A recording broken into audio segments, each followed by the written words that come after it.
আজকে যে রেসিপিটা তোমাদের সাথে শেয়ার করব সেটা নাকি ভীষণ ভাইরাল। আরে এটা আমার নিজের রেসিপি নয়, আমিও প্রচুর ভিডিওস দেখে তারপর শিখেছি। হয়তো তোমরা অনেকেই জানো, তারপরে আমি রান্নাটা করে দেখলাম, সত্যি খুব টেস্টি, ভাইরাল হওয়ার মতোই।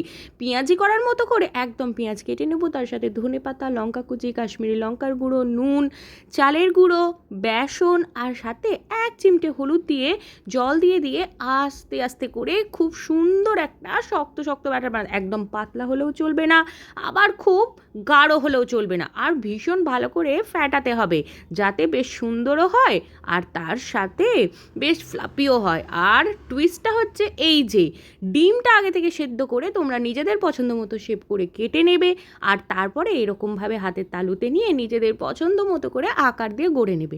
লম্বা করলে লম্বা, আমি যেমন গোল করেছিলাম তাই গোল গোল হয়েছিল।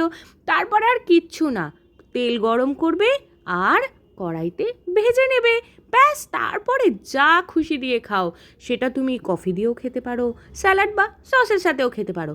সত্যি বলছি ভীষণ টেস্টি, ওপরটা ক্রিস্পি আর ভেতরে নরম নরম ডিম। এবার বলো তো রেসিপি কেমন লাগলো? যদি ভালো লাগে একবার ট্রাই করে জানাতে ভুলো না কিন্তু।